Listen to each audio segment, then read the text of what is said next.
I'm really happy to be back. And today I wanted to take us through some key moments of the ongoing Women's World Chess Championship between Zhongyi and Wenjun. And the first half is over now, and every game was a really tough battle. In round one, it was a draw. In round two, Tan took the lead, and then in round three, Ju equalized the score, and now Ju is actually leading. But I particularly wanted to show these first two decisive games that happened because, interestingly enough, they both ended in endgames and both kind of lost in a very similar way.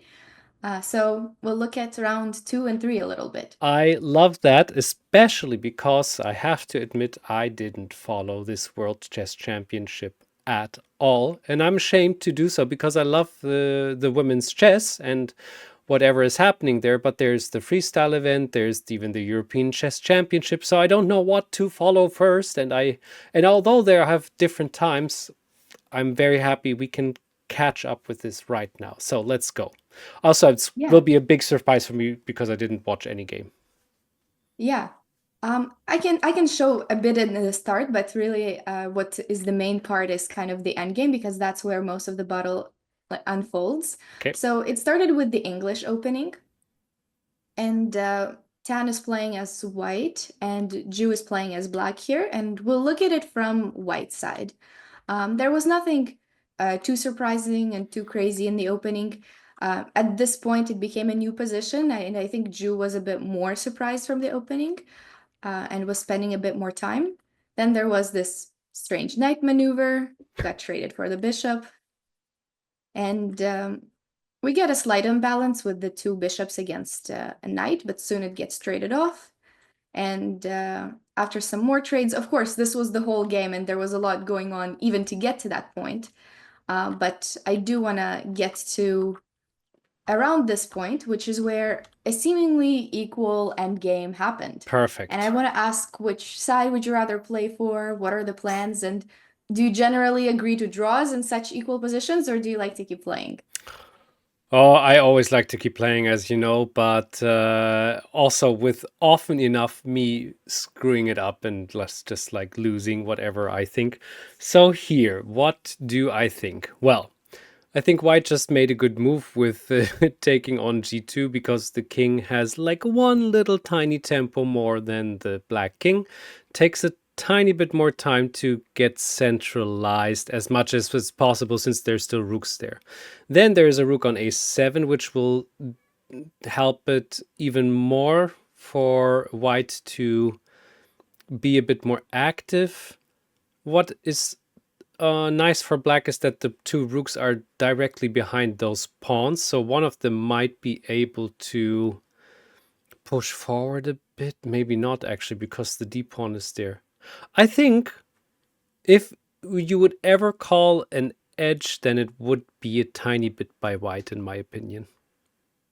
Is that Yeah, right? that was a really good analysis. You mentioned all the right things Oh, to watch out for. King activity is one of the main things, and that's what's going to prove actually pretty decisive in this game too, is whose king is going to be more active. You also noticed the rook on a7. Yeah, that was great. But of course, overall, it's equal with the two rooks and equal pawns. It should be a pretty simple draw usually, but as we'll see, it's always equal until somehow it's not. Something happens and then there's only one correct decision to take, and then it becomes more difficult. So the second rook joined on the seventh rank, and the trade happened. yeah. Who do you think this trade favors, white or black? In this case, again, white because of the rook just simply being on the seventh rank. I think it just, yeah, it just limits the black king a bit too much. That's the point I'm trying to make here. Yeah, exactly. So of course it's still going to be an equal endgame, but that rook kind of makes a difference compared to the black So rook. here's this move I'm thinking about the whole time. I would probably play d5 here. Maybe not. I don't Rook know. d8 though? Yeah, rook b5 was my idea then. And then, but I really don't Rook, know. what do you mean? Here So, you want to play d5? yes, and now rook b7. Sorry, not b5. Rook b7. Ah, okay. Yeah, that makes sense. we would trade these two pawns for each other, They and would probably both get traded, right? Yeah. yeah, and white's rook is a bit more active. Yeah, but Yeah, then it's the that draw. was possible for sure. I think white didn't do that because after c5, they just decided to keep the pawns there and played king to f3, and Yeah. basically that pawn kind of stayed a passer like you wanted. And now king f8 happens and rook b7, and suddenly, how do you save the pawn? How do you save the pawn? Give a check on c3 and go to b3 is the only option, I think. Yeah, that was the best option. If you play something like rook d8, then it gets a bit tough because then the king also joins, and then it's hard to defend that pawn. Of course, it's still holdable, but it's just slightly more difficult once you lose that Hmm. pawn as well. So rook c3, that's what happened in the game. And then instead of going rook b3, because then d5 happens and then the pawn gets to d6, once again, white has a little bit of an advantage here Yeah. because of that pawn. So instead, Zhu tries to take a different approach, tries to go after the f2 pawn if possible. And this is the first mistake. The pawn can be defended with two ways, rook b3 or rook f5, like you said. And you mentioned the right one. Rook b3 was much better for the rook because now at least this king is cut off and cannot advance anymore. But she Hmm. plays rook to f5, and that Perhaps. placement proves to be um, pretty bad eventually. But of course, you don't know it when you do it. But now you can see how much this rook is limited, and it would have been much better if this rook was on b3, cutting off the white king. And Hmm. already at this point, black only has one saving move. And I wouldn't say it's a very obvious one. But how do you think black can save? Or at least, what's the idea of what black should do in such positions? Interesting. Yeah. So I'm thinking about a couple of moves which come to mind, which would be h4, but then white doesn't have to take. White can just go to g4. That's even worse for black. Yeah, well, it's not So the worst move in the position, but yeah, you kind of lose the yeah. pawn, most likely. So g5 looks after E4 g5 the still king same. goes to e4, right? Yeah. Also not good. So what to do here? That is, do you give up the pawn on b5 and just try to Yeah, give a you do. check? Wow. You do need to So give up the pawn on rook b5. f6 is an idea. Maybe not right away, but Okay. here's the thing. You're right that something is off about this placement, and this was actually just the last chance for black to do it. Basically, both the king and the rook are just in a bad place. And the only way to get out of there is to play b4. So this opens up two saving techniques. One of them once the rook takes, one of them being the king coming out, and the other one being the rook going to a better place and escaping that f5 prison. So one of the techniques is like rook a5. This one is not too like simple. Of course, there's many ways to mess up, but a position like this is drawn if you put the rook at the back, try to give some checks, collect Mm. all of these pawns. Of course, very carefully you collect them just to make sure that you actually make it back in time. But something like this would be a draw at the end of the day. It's still one of my favorite episodes I had with you where I learned how to try to draw a rook endgame. I don't know the exact episode name, but it was really, really helpful for me. Yeah, yeah, rook endgames I think happen about 50% of the Yeah, time of all yeah, yeah, endgames. yeah, So it's actually crazy how sometimes even knowing these little things, I don't think it's worth it to memorize every single little endgame, but knowing it generally really helps. yeah. And another option is to actually activate the king, and it's important to go to f6, not to e6, because in that case they get d5 in with check, which is unfortunate.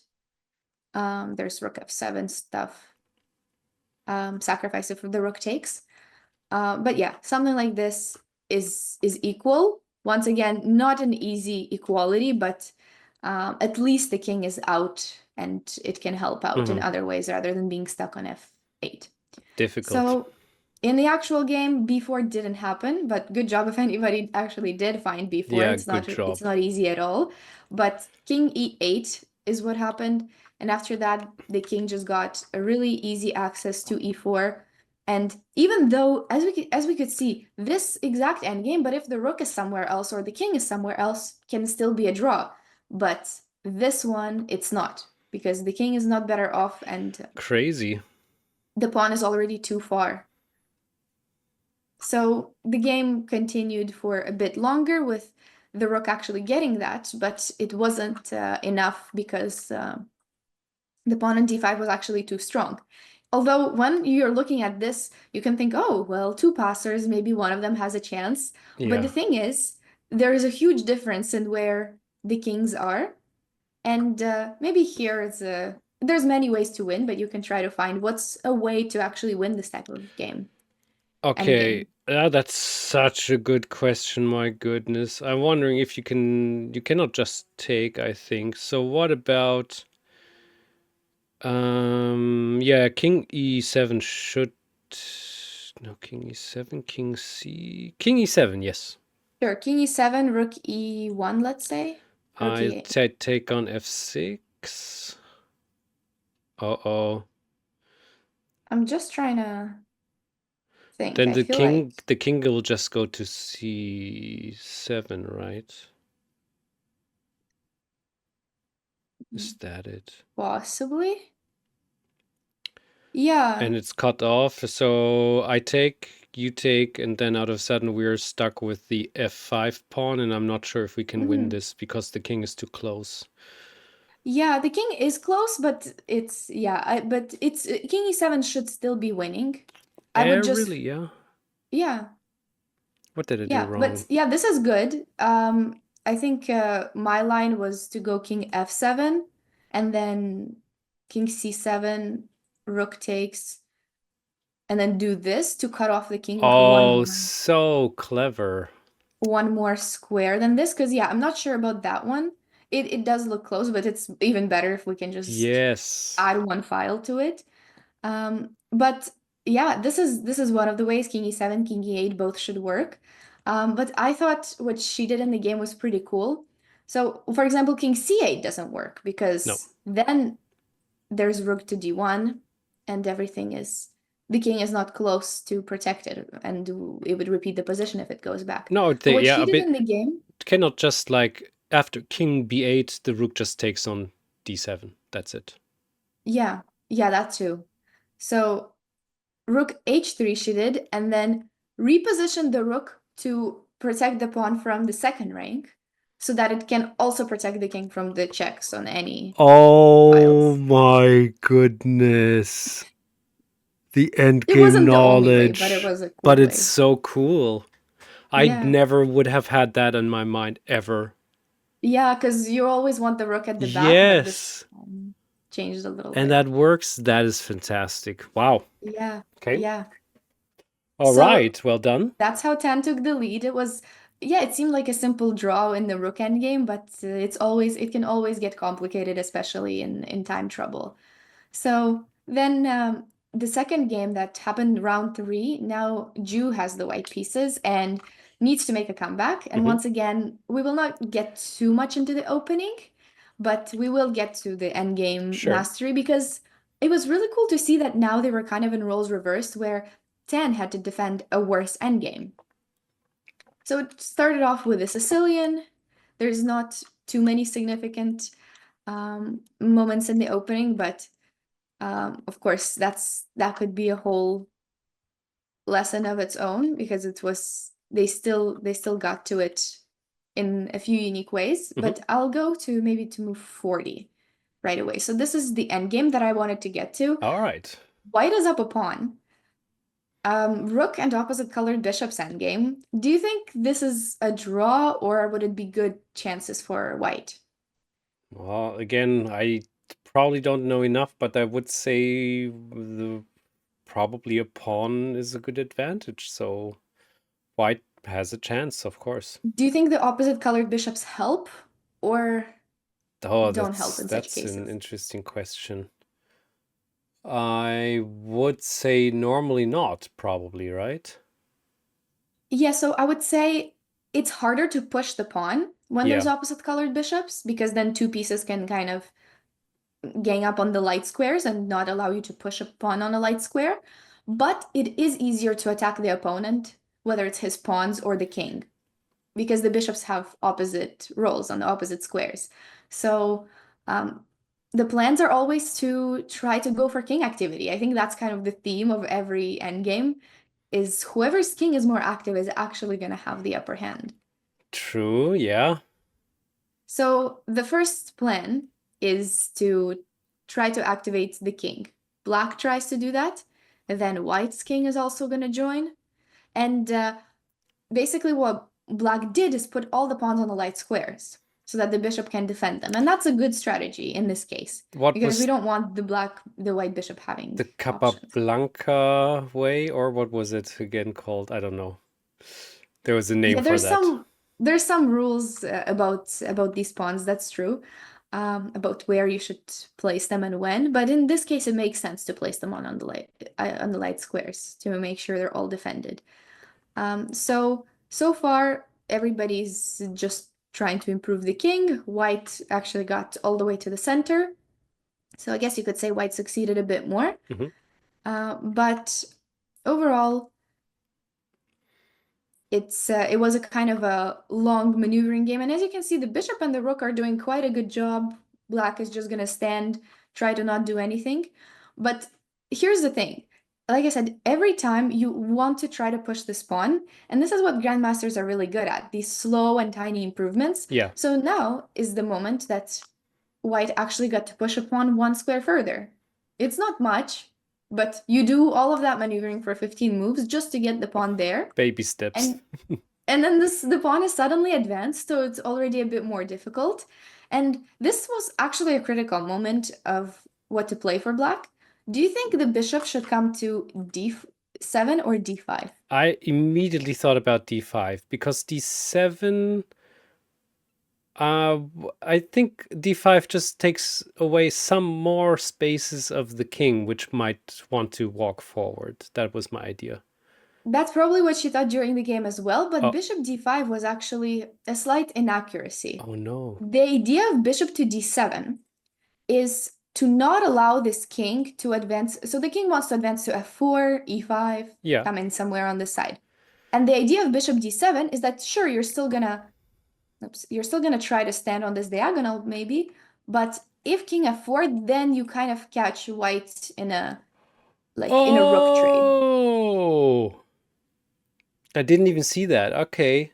Oh, So that's kind of the idea of that it. is You so tricky. Yeah, to indirectly not allow that king f4 move. But because Oh. this happened, king f4 got allowed, and suddenly it's already going to be more unpleasant if the king gets Mhm. to these squares. The right defensive strategy was to play rook a6, and then to just put the king on c6, just protect everything, and then keep shuffling the king and the bishop. Basically something like this to not allow rook b6 check and Yeah. You're not a allowed bit. to play b6 because you can never advance. I see. Yeah, so if ever the rooks get traded, then black is doing totally fine. There's no way to win that endgame if the rooks get traded.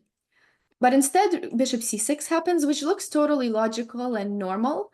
And now, king to g5, king advances all the way. And even though this rook a4 idea was really good and that's what we wanted, now there's actually a check on e5, and that Ah, it can square escape. exists, and it kind of clears up the space for the rook to escape. And suddenly, um, do you think it's still equal? Do you think it's winning? How does it feel now compared to Well, before? I mean, that white made it even possible to go to c5 with the pawn from c3 is quite an interesting advantage. Now I don't know. I wouldn't. It looks very difficult and very drawish again, but perhaps if it's possible to maybe get the rook to and the king to try to trade f7. And because of that maneuvering, you might be able to advance your pawn forward a bit more. That would be one idea I have. Yeah, that's one of the ideas. You're right that f7 is a weakness, but actually the position is completely winning at this point. It's not easy to Completely. understand because Zhongyi didn't make like big mistakes. It was only these few inaccuracies with where the bishop went, with where the rook went, and suddenly it changed the position a lot. White's winning plan is, like you said, get the king in to attack this f7 weakness and threaten c6. So basically, you use this, like, I guess you could call it the principle of two weaknesses, where when Yeah. it's just this pawn that was being black's weakness, it's not enough to win against a rook and a bishop. But when you add a second weakness, like this king getting all the way to the f7 pawn, then suddenly this bishop is gonna have trouble defending both at the same time, and it'll become harder. Oh, so can I, So, yeah, can I just give yeah. one? Oh, no, no, it's not working because the king doesn't have, no, no, sorry, sorry, sorry, sorry. I was too quick. Yeah, keep on. Oh, good. It's a lot of these moves are kind of have a similar evaluation and everything, so it's not about the move itself, but it's more about the plan. Yeah, So just some shuffling going sure. on. I'm sure they want to kind of gain time. Now, this F3 move was important. You know, it would be so scary for me to play such a move to Totally, weaken the yes. pawn structure, but you just prevent that king from going to e4 to g4. You prevent the opponent's king from doing that. And white can afford that because if the rook ever gets distracted, well, we can promote our pawn instead. So the pawn goes to c6, and already it's one step closer. Some pawns get traded, which is what black wants. And then once the pawn gets to c7, you can already see that now it's not like these pieces they actually can't move. Before that, it's just better that they protected, but now they will actually not be able to move. Now, if Oh, rook of course, f3, rook cannot take. Yeah, yeah, yeah. yeah, there's rook e6, and so rook c5 happens, and then eventually, now that this king is here, you see that this bishop is kind of stuck between, like on only one square if it wants to protect both of them. H4. And what ends up happening eventually is just that the second pawn just suddenly gets its way. And the white king is so safe. There's nothing which can harm. There's no checks even possible. Yeah. Wow. So I thought this was kind of interesting as a game because it seems like nothing is wrong, but just a few tiny improvements add up in the end, and Mhm. it's very seamless of how black lost or how white won. It doesn't seem like anything special happened, but yeah, it's really just about improving every piece, getting them onto their best square, and really focusing on those two weaknesses and making these tiny improvements. And I thought there were some similarities, right? It just shows how important an active king is in the Hmm. endgame in both of these games. And even though sometimes these endgames can be considered boring, I think it's actually often the true test of resilience in matches like this because their opponents are very similar. They're both strong, they're both really well prepared, but it's really in those endgames where these tiny differences can add up and actually make someone have a decisive result. I love this example so much. Well explained, first of all, and very, very nice. The tenacity of both players, and it gives you a little bit more hope as well, or me, to mention that because I would have. There's sometimes times where I'm in an end game where I'm like thinking, oh, I don't want to go through all of this, but that is actually in your favor if you have a pawn more. Because the Mhm. player who has to defend, he doesn't want to go through that even more than you. Yeah, So that's true. if you are playing the moves and the moves and the moves, the player with the pawn less has to be even more accurate to defend all of that. So Yeah, it might that's be worth true. it. And don't feel bad. We all like lose really drawn end games or it's just what happens under pressure. It probably is. Thank you so much, Svetlana.